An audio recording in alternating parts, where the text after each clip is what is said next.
Hey guys, this is David Wynn with the Mortgage Edge podcast brought to you by Click and Close Mortgage. Today we have a very special guest from Houston, Texas, Ellen Mead. Ellie, how you doing? Great. Living the dream, as I like to say. Living the dream. Well, I know you're in your car. You're in Yeah. your car in between appointments because that's what you do. You're busy as heck, and I know you got another one right around the corner. So we appreciate you being on the podcast. So let's talk about how long have you been a realtor? I'm starting my 9th year, so this is my second career. It's been a great run. I started. I'm an ag background, and I started in the commodity sector, and because I've got kind of an artsy brain, I did some design for years, and saw that I was giving away so many leads as a real estate agent. I retired from first job and transitioned right into real estate. It's been a good ride. That's awesome. So you retire from the ag and you got into real estate. Why real estate?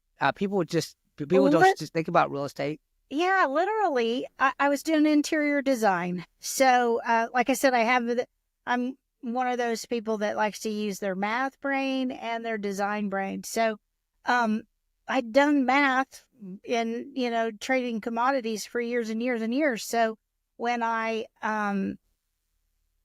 decided to retire from that and do design, I literally would be helping people that were about to put their house on the market. I had some friends that were agents. We all know more than one real estate agent. And I was giving away leads. And one day I did the math and said, I should be selling real estate. So that's exactly what happened. It wasn't something I dreamt about. It just kind of happened, and I love helping people. It fits all of my all the things that I crave. Like making. I do staging. I do lots of presentations of figures and math. So it combines all my skill sets, things that I enjoy, and I love helping people. So it works out for me. It's been a good fit. So you still have your design business, or are you full-time real estate? It's faded away. I didn't give it, if you don't give it oxygen, it dies. So no, not really. If a client of mine that I had for years and years and years were to call me, I probably wouldn't turn them down for something small, but I wouldn't take on a large project now. I consider real estate my full-time job, and I enjoy it. There's nothing better. Yeah. Well, you're very good at it. We only bring on top producers onto the show, and you're knocking it out of the park. So let's talk about a little bit about your family life. Are you married, kids? I am. I'm married, and I have 3 grown children. So, and you're a grandmother? And you're the youngest grandmother I've ever seen. I just became a grandma, so that is probably the coolest title I've ever had. Yep, I have 3 kids. The oldest one lives in Tennessee, north of Nashville a little bit. My middle son made me a grandma, and he and his wife live in Mississippi, and my youngest is also in Tennessee, and she lives south of Nashville, about 30 miles. Why is everybody moving to Tennessee? What's in Tennessee? Well, I like to think that I raised them to leave, and they had wings, and I did something right, so they left home as fast as they could fly. But it could be that they empty nester. Yeah, empty nester. My just you and your husband. Yep, and my husband and I travel back and forth between Arkansas and Texas, and I also have a license to practice real estate in Arkansas. Y'all have a house there? What's in Arkansas other than practicing there? Yeah, my husband works for a company called Tyson, and they about 2 years ago asked all of their employees to move to corporate. Corporate is in Bentonville, Arkansas. Or Fayetteville, Arkansas, Springdale, Arkansas. It's like they call it the northwest corner of Arkansas. And you can't tell when one city ends and the other one starts. So Springdale is actually where their corporate office is. And so we bought a house there, and he comes back and forth. I go back and forth. It works. It's kind That's of nice, awesome. That's actually. awesome. Yeah. And then I can go see him via Mississippi, and that's like perfect, right? It's not even out of the way. And Well, I have to, Arkansas is a great. It's beautiful there. it is beautiful. It is beautiful. Yeah. And so it'll be nice. When I decide to live in Arkansas full time, I'll be about 7 hours from my mom. I lost my dad about a year ago, and she still lives on the farm. So, and she's in her late 80s. She would not want me to tell you how old she is, but she's still dragging brush and living by herself. So she's doing great. But from Houston, that's a 14-hour drive. From Arkansas, it's about 7.5. That's So awesome. yeah, it's not kind of central. It's 8 hours to all my kids at the most. Since they're not going to live Well, by me, we're threatening to live by them. See, right? So they keep moving away. You can run, there but you you go. can. It's time to buy a house in Tennessee. That's right. I have one. My daughter went to school there, so I bought her a house when she started school there. Nice, Yeah. nice. And is she living in it, or is it just y'all She, renting it out now? no, she's still there. She went to college on a scholarship to play softball. She's a pitcher, Mm-hmm. and she completed her fabulous run there statistically. She did awesome. And then they kept her, so she's now a coach there. Awesome. Yeah, That's awesome. Well, Ellen, let's talk about the real estate market in Houston. it's How awesome. is it? It's great. Um, I love real estate, and I love it when somebody says, "How's the market?" That's your 30-second elevator spiel, but really, it's a great market. Everyone lives in a house, wants to buy a house, wants to rent a house. What more could you ask for? Last year was a little harder year than some. We had the last quarter for sure where the world kind of stopped and was watching the news. But we came out of the gates kind of scrappy in January, and the market is good. I think we in Houston understand that you can build wealth with a house payment in the 6 or 7% interest rate, and that's a doable number for anybody looking for a property. And we're just still selling. There was a little bit of a downturn in 2024, but I think it's going to come back strong in 2025. Just Well, fewer number of buyers last year. yeah. They said, I wasn't around for the 2008 market crash, but they said, 2024 was the worst market in 16 years. I don't know. Yeah. I don't know where they get that stat or whatever. So, Well, uh, I saw some numbers that spoke to that. There were some pockets of the country for sure that were really hit hard. Houston it may have stayed, a little more steady because of our industry here. Um, and it's a huge city, so there's always people coming in and out, testing out. are you all over Houston? Because Houston's massive. Um, I try not to be in Houston. In some cities, some MLSs, you're in Texas. We're allowed to practice anywhere, but Right. what they ask you to do is understand and know your market.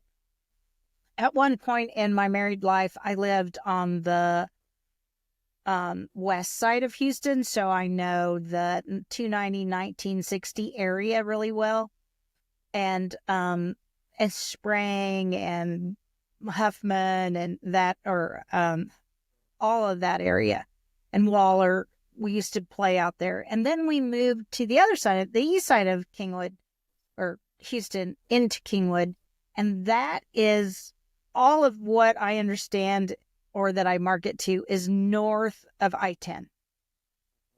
So I live and play and have kids that lived and played in the Heights, Memorial area, I'll get into if that's an occasion. I've done some condos downtown, but I stay north of I-10. I don't do much south of I-10. I don't know that area. I wouldn't know the water districts. You know, you have wind there because of hurricanes. It's a whole different program. So I stay north of I-10.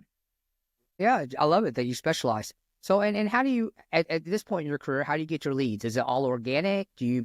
Are you part of the Zillow online paid leads? How do you get your customers? No, sir, I've never paid for leads. I when I first started real estate, did not know how to transition from corporate America, where where I knew how to do my job every day, to an organic process of looking for leads. I knew that I didn't want to pay for them because, I'd heard enough people talking about how um, not good leads are that came from Zillow. You might have somebody with poor credit. You might have somebody that was just, not able to sleep that night and looked at a couple, 3 or 4 houses and typed their name in, and they're not ready. While those are not bad leads, they're not what I was looking for. I had a friend that had been in real estate about 12 years, and she told me about a program called Ninja. So 8 years ago, I took a class, Ninja Selling. There's a book. It was life-changing. I would not say that that's the only way to sell real estate, but that's how I started. And I have made it my own over the course of the last 8 years, and it's wonderful. So I do lots of phone calls. I write letters, thank you cards, old school. I don't spend a lot of money doing anything but being good to people. That's what I do. I try to treat others the way I want to be treated. And, there's nothing better than getting a pat on the back. So I have friends whose kids make the paper. I'll clip that article and send it to them. And that's for no other reason than I hope they remember my name if they know somebody getting ready to sell a house. And because, if they're like my kids, you didn't even know where they were going to be in the paper, let alone get your own little article on them. So it's kind of nice. And, everything I do is organic, and ultimately, yes, they bring me business or clients, but really it's not about that for me. It's just about moving through life and helping people. I think that's the privilege we have of working in real estate, is because we grow deep relationships, Yeah. unlike corporate America and stuff like that. Like you become friends with the people, with your clients, Absolutely. and you do stuff like this. So you go deep. I have definitely, because I have some clients that were clients when I met them, through a friend, but over the course of that 8 or 9 years, they have given me multiple leads, and not because I wasn't a good real estate agent, but because exactly what you're saying, David, we're friends now. That became it was a business relationship where we became friends. And I liken that to similarly to, if you sat next to someone at corporate America for 10 years, you have to become friends, right? So it's kind of the same thing. It's kind of the same thing. Absolutely. Yeah. Well, so I'll share some stats with you. Rates are coming down. They're expecting rates to come down this year, and over the course of the next 3 years. February was probably the busiest February in the last, they say, five years. So I think the amount of activity is boosting. We've seen more mortgage applications come in for buyers, but listings, they seem to still be sitting out there. I think days on listing days on average is between 60 to 120 days right now. Yeah, it's crazy. That isn't very much fun. Let me tell you, if you put your house on the market and you were watching the news for the last 4 years and you know that houses were getting multiple offers during COVID and they were sitting for, getting offers in 2-3 days, and now your house has sat 90 days plus. Yeah. Lots of those clients looking at me like, are you that wrong? And, are you good at this? Why is my house sitting? Well, we had more inventory than we'd had in years and years and years. Probably for the last 4, and let's just say Kingwood, that market had more listings last year and right now than it had in a long time, since October, basically. We didn't have buyers. We had lots of people looking, tire kickers. Houses are getting shown, 20 times, and nobody's writing an offer. And that's not a one and done story. That's everybody's story. We had a lot of tire kickers. Just like the news says, I've had 3 closings in February so far. So I think it's moving. The bubble is moving now. I think we'll start selling. I think we'll see some more buyers actually pull the trigger, because we like to say you fall in love with the house and you date the rate. So if today your interest rate is 7 and, it falls to 5 in a couple of years, then you'll still own your beautiful favorite house. You'll just have a smaller payment. Or maybe you can apply the difference to pay for your house sooner. Those That's are all awesome. options. Well, I mean, as such a successful real estate agent, does anything keep you up about your business? Yeah, exactly what you asked me. When a house is sitting there and, I have taken professional photos. I have a great, a sign in the yard. I spend money on Matterport so you can physically walk through the homes that I put on the market. I have floor plans. I pass out flyers to the neighbors so that you can literally pick your own neighbor. The things that I do to market your house, and then they were sitting there for 90 days, that'll keep me up at night, because I feel just as, I got used to the 3 offers in 6 days. Now, one of the things that I feel like I did during COVID that I'm still doing is all of those things. I didn't shorten my process. I didn't shortcut my sellers during COVID. I took professional photos. I did all of those things during COVID so that nothing has changed for me, except we experienced a little low in the market there for a minute. But I think, like I said, I'm optimistic. Everyone we know lives in a house, right? You either buying it, selling it, or renting it. So there's plenty to go around. Well, here's what I tell people all the time. Housing is a pillar of the American economy. If housing goes down, the economy goes down. So Yeah. I don't think housing is going to go anywhere. And here's the second thing.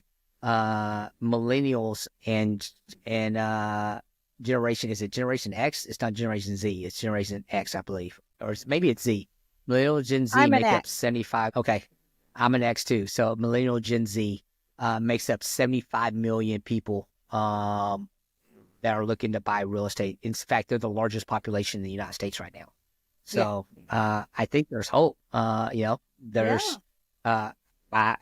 more than hope. I think we're gonna, if interest rates go down, I think you're gonna see a buyer frenzy, and all of a sudden now there's gonna be no inventory. So we can only hope, right? It's just wonderful to have those kind of problems, right? No matter what. Well, real estate is cyclical, right? In your Absolutely. 9 years that you've been in it, how you saw that pandemic, 2020 pandemic. You saw the rate increases in 23 through 25. Your What mobile else have you device is seen? still in the It vehicle. was pretty, between 2012 and 2020, it was pretty consistent. Right. Yeah. So, well, Ellen, I know you gotta go talk to people. And we definitely want to do this again. What did we not talk about that we should have talked about today? I think we had a nice conversation. What does your side of the world look like for loans and things to help people move into the house of their dreams? I can find them the house of their dreams, and I know that you offer some programs that I like to talk about for my buyers that are like you talked about, the first-time buyers that have opportunity that they've never had before. During the pandemic, we had pretty cut and dried opportunities for loans, and now the loan industry is getting pretty creative, and that's exciting. I'd love to be able to offer those exciting things to my clients. Well, there's two programs we have. One is a 5% down payment assistance program. That means wherever the loan amount, we'll get you up to 5% of the loan amount. So if you do an FHA, 3.5% down, that leaves you another 1.5% to put towards closing costs. And with a little help from you, they can basically move into a house at no cost. Our down payment assistance program, there's two programs. One's a forgivable, which means they never make a payment. And the other one's a repayable, where they make a small payment. And then our biggest one that we're really selling right now is our 100% financing FHA program called the SAM program. It's an internal program with us. Basically, if they qualify for an FHA loan, they can basically walk in with zero down, which is 80% of first-time homebuyers, just so you know, is using some kind of products out there to get into the house, whether they have money or not. Yeah, and those are awesome. Those are all great things. Those are the kind of things that I like to be able to share and talk about. I mean, everybody talks about the interest rate, but you can do one of your programs and save way more money long-term than just the interest rate. Absolutely. Absolutely. Well, Ellie, if the people in Houston want to find you, and I know they do, and I want you to become my realtor, how do they find you? How do they get hold of you? Phone, email, my website. I can start with that. ellen.mead@gmail.com is my email. Ellie Mead sells houses. Ellen Mead Realtor. If you Google my name, you will find my website. Usually pops up right away. My number 713-454-9313. I would love to hear from you. Ready to buy or sell? Yep. And if you guys are watching live, y'all saw that go across the lower thirds. And if I'm looking for real estate, whether it's buying or selling, there's only one person I'm calling, and that's Ellie and me in Houston, Texas. Well, Ellie, thanks for being with us today. It's been a pleasure. It's Valentine's Day, so happy Valentine's Day. Have a great weekend. Thanks for being with us today, folks. I'm David Wynn with the Mortgage Edge Podcast. See you next time.